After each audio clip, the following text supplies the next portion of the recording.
Capricorn, tignan natin kung ano yung mensahe para sa'yo. Keep in mind na ito ay general reading lamang, kaya hindi lahat makaka-relate. Pakilawakan po ang isipan. Pwede nyo rin pong panoorin yung inyong other signs, Moon, Rising, and Venus. At kung gusto nyo naman po na mag-avail ng ating private readings, ng ating rituals, ng ating cures, EA necklace, at ng ating cures bracelet, meron tayo ditong cures money magnet ito. Ayan. Mag-direct mensahe lang po kayo para malaman nyo kung para saan ba yan at kung ano pa yung ibang details. Makita nyo po yung link sa description box. Click nyo lang yan. Or kung wala naman kayong Facebook account, naka-deactivate kayo, mag-direct na lang po kayo sa WhatsApp. Nandyan din yung aking WhatsApp number. Tignan natin, Capricorn. So, we have family. Meron tayong travel. At meron tayo ditong speaker. Yan. Nagpaplano na yung iba sa inyo na mag-travel together with your family. Meron naman po dito pwede na mag-vacation kayo. Yan, may travel na pinapakita dito. And yung vacation na to, pwedeng kasama mo yung family. Kaya lang, medyo mag-ingat lang kayo. Huwag nyo munang i-announce kaagad kung di pa kayo nakabili ng ticket. Yung pinag-uusapan nyo pa lang siya. Kung pinaplano nyo pa lang po ito, huwag nyo munang i-post na basta huwag nyo munang i-post or huwag nyo munang sabihin dun sa mga taong hindi involved dito sa pag-travel po ninyo. Kasi pwede siyang ma-evil eye. Tignan natin. Mensahe para sa'yo. Capricorn. Sun, Moon, Rising, and Venus. Tignan natin tong family. Loving your friends and family is central to your life purpose. So, marami sa inyo, family-oriented kayo. Yan. Pero tignan natin kung ano yung energy. Energy natin, spirit guide.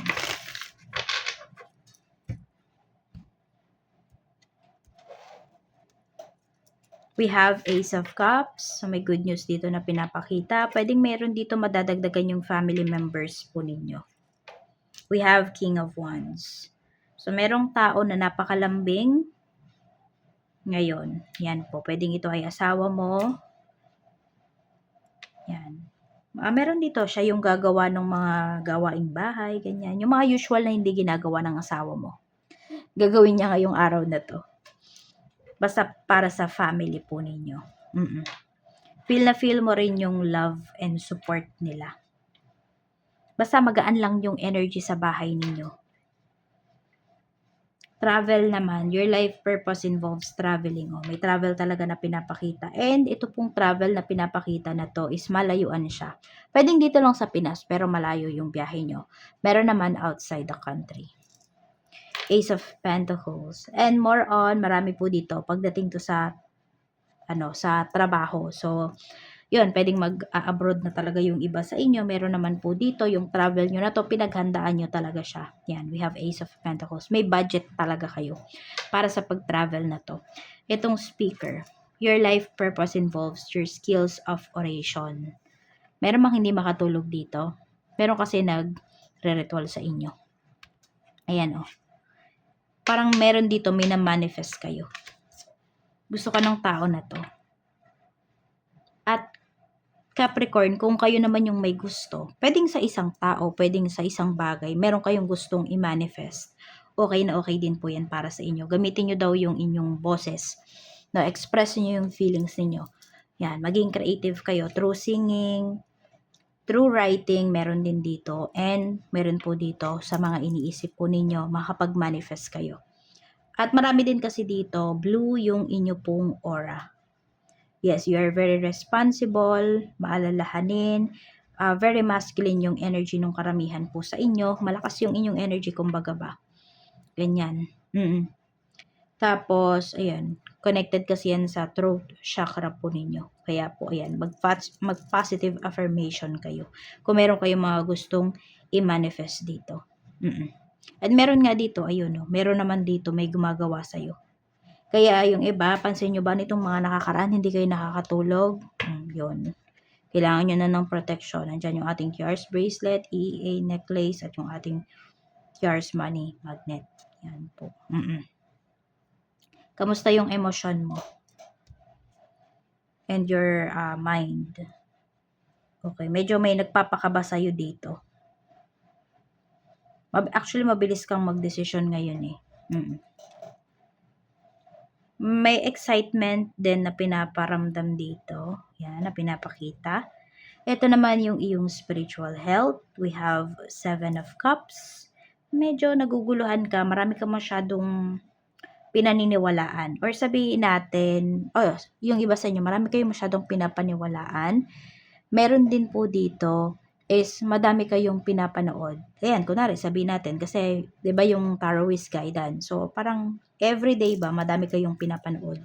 So, parang di nyo na alam kung ano ba yung, sino ba yung susundin nyo? Ano ba yung gagawin nyo? Ano ba yung mas nagmamatter, etc. So, naguguluhan na po yung iba sa inyo. So, medyo bawas-bawasan nyo daw po, mag-stick lang kayo dito sa channel ba natin or lilipat kayo sa ibang channel. Okay lang po yun. Kung saan talaga kayo mas nakaka-resonate, kung saan yung tingin ninyo na, alam mo yun, lumalawak yung inyong kaisipan, doon po kayo manood. Ayan o, kasi yung iba sa inyo, naguguluhan na kayo dito. Ano ba talaga yung gagawin ninyo? And meron din dito, nagmamanifest kayo, hindi siya mangyari-yari. Kasi nga po, medyo magulo yung inyong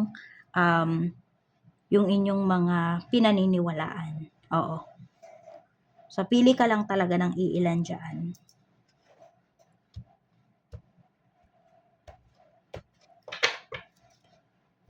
Tignan natin.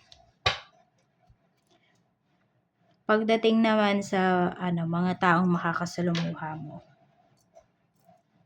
We have the Hierophant. Marami dito, mga mag-asawa, ano pa ba? Marami din po dito pwedeng mga professionals. Ayan, mga professionals ang mga makakasalumuha mo. Blessings naman na pwede mong ma-receive. We have 2 of Swords. We have the Tower. May divine intervention dito para sa'yo. And gift of discernment. We have 10 of Swords. May mga bagay ka rito na hindi na itutuloy. Kasi nandun yung pagdadalawang isip mo. So, ayan po ha, gumagana po yung intuition mo ngayon.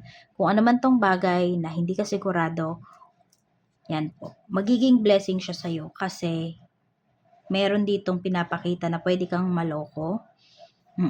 Kung meron nga dito may inaalok sa'yo na bahay, na property, nagdadalawang isip ka, Capricorn. So, pwedeng hindi mo siya ipupush through. Ayan kasi mukhang may problema pagdating dito sa mga papeles, yung ino-offer na yan sa'yo. Blessing in disguise to, na hindi matutuloy. Yan, kung ano mang pirmahan ito, kung may i-visit ka man dito ngayon na property, na site, hindi siya matutuloy, divine intervention yan for you. Yan, blessing yan kasi hindi masasayang yung pera mo, yung oras mo. Check natin pagdating naman sa blockages. 9 of Wands. Tingnan natin yung blockages sa life mo. Ayan, may lalaki dito na binablock ka. Or may someone kasi dito, parang masyadong kinokontrol ka niya, pinagbabawalan ka. Ina-isolate ka nitong person na ito. Actually, nakikitaan ka niya kasi na, alam mo yung magaling ka sa isang bagay, may growth talaga na mangyayari sa life mo, sa career mo. Yun yung iniiwasan ng tao na to. Yes, may naiingkit sa'yo dito. Male figure to Pwedeng asawa mo, pwedeng yung person mo, karelasyon mo, pwede rin naman na brother mo to. Capricorn. Hindi siya masaya kapag nakikita niya na nag-grow or may mga na-achieve ka sa buhay. Para basta lagi kanyang kinokontra. Ganyan yung nakikita ko dito. Lagi siyang may iniisip na hindi maganda about sa'yo.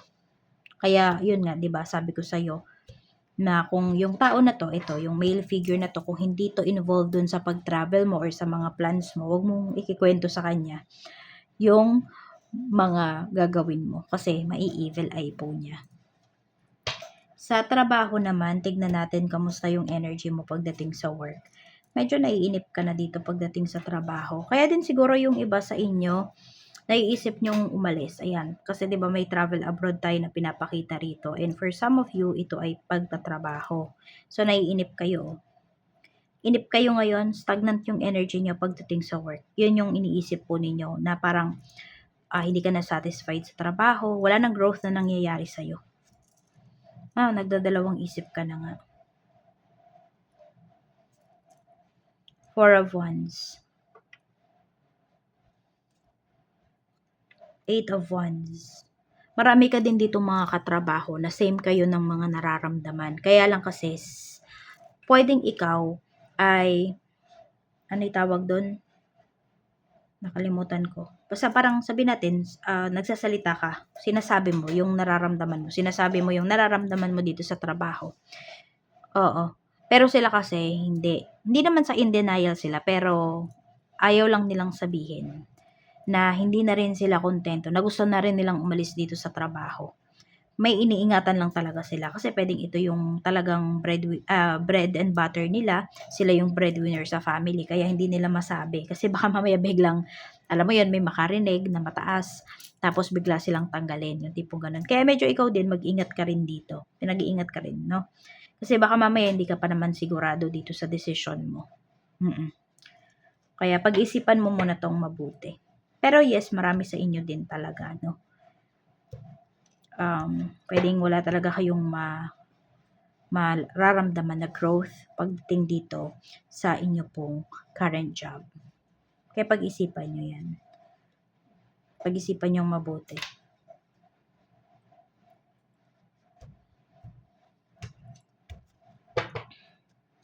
Meron naman dito, ayan. Wala naman kayong problem pala sa mga coworkers nyo eh. Marunong naman po kayong makisama. Ganon din naman sila. Oo. Yun lang talaga. More on ikaw to. Ikaw yung nag-iisip dito na ikaw yung nakakaramdam. Mas nakakaramdam na walang growth dito sa current job mo. So, alisan mo na kapag ganyan yung nafe-feel mo. Ibig sabihin, hindi ka para dyan. Pero be thankful kasi 'di ba tinanggap ka ng trabaho na to, tinanggap ka ng company na to sa panahon na nangangailangan ka. Be grateful pa rin. Sa negosyo naman. Okay, we have Queen of Cups. Yan yung energy mo pagdating sa negosyo. Madami kang mga clients dito worldwide. Oo, yung iba sa inyo more on international pa yung mga clients ninyo. Pinagkakatiwalaan talaga kayo dito. I don't know kung ano ba yung products ninyo. Or basta maraming nagtitiwala sa'yo dito. Kahit yung iba naman sa inyo, hindi naman mga nasa ibang bansa yung mga clients ninyo. Pero madami po dito nagtitiwala talaga sa'yo. Maraming bilib sa'yo dito pagdating sa iyong negosyo. We have the Emperor. Ito naman yung mga clients mo. Marami din sa inyo, marami kayong mga big time na clients. Ayan. Oo. Pero meron ditong mga clients na demanding. Pero wala kayang-kaya nyo silang i-handle. Oo. Ayan, we have Wheel of Fortune. Demanding pero galante naman daw po. Yan. So, okay na okay po yung sales ninyo ngayong araw na ito. Kung kailan nyo to mapanood, yan. Maganda siya. Kasi demanding pero galante yung mga clients mo. So, alam mo yun, naaayon naman dun sa pagiging galante nila, yung pagiging demanding nila. Kasi 'di ba meron iba, kuripot pero demanding. Pero yung mga clients mo, Capricorn, okay na okay. Magiging happy ka din doon sa mga tips nila. Kamusta naman yung iyong staff? Queen of Pentacles. So, ayan. Yung mga staff mo rin, magaling din silang mag-sales talk. Wala kang magiging problema. Alam nila yung ginagawa nila pagdating dito sa trabaho nila. Ayan. At meron din po dito na staff ka na talaga naman na magaan yung kanyang energy. Alam mo, parang lucky charm mo rin siya pagdating dito sa negosyo. Kaya alagaan mo yung mga staff mo kasi malaki talaga yung impact nila pagdating dito sa iyong negosyo. Tignan naman natin pagdating sa kaperahan. Overall energy ng kaperahan mo, we have the Empress. Maingat ka ngayon pagdating sa iyong money. Hindi ka basta-basta naglalabas ng pera. Hindi ka basta-basta gumagastos. Ayun, kasi ayaw mong manghinayang. Ayan, kaya hindi ka pa dalos-dalos ngayon pagdating sa mga gastusin mo. Kasi naranasan mo na yan before, 'di ba? Yung may, alam mo yun, meron lang magsabi sa'yo ng ganito, may nanghiram lang sa'yo, oo ka kaagad. Yung ngayon marunong ka ng tumanggi. And some of you, pinapractice nyo na yon na mag-say no. Sa love life mo naman, tignan natin. Kamusta yung energy pagdating sa love life? I'm open to receive any messages, please. Spirit guide for Capricorn pagdating sa love life. Egg on their face, got caught. Feeling foolish. Everything backfired. So, may nahuli ka. Nahuli mo yung person mo. 'Di ba? Akala niya, yung mga ginagawa niya, walang nakakaalam. Bumalik sa kanya lahat. Minumulto po ito. Yung person mo, na minumulto siya ng mga ginawa niya. Ngayon, natatakot siya na baka yung ginawa niya sa'yo ay gawin mo rin sa kanya. We have judgment. 3 of Wands. Ace of Wands. Yan, nakapag-decide ka na ba towards dito sa connection ninyo? Looks like kasi yung iba sa inyo, lumayo na kayo. Simula nung nahuli mo, lumayo ka dito. Nagkaroon ng distansya between sa inyong dalawa. Umiiwas ka.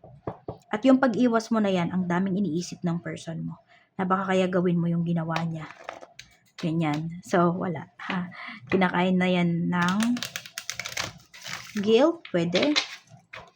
Pero more on, natatakot siya. Takot ba sa? More on, takot sa sariling multo. Yun yung nakikita ko dito sa person mo. Ayan, oh. Natatakot talaga siya na gawin mo yung ginawa niya sa'yo. Tignan natin, ano yung nafe-feel niya sa'yo. Hindi na pumapakali. Medyo nagigilty nga talaga yung person mo. Hindi siya makatulog, oh. Kakaisip doon sa, ayun nga, pag-iwas mo sa kanya.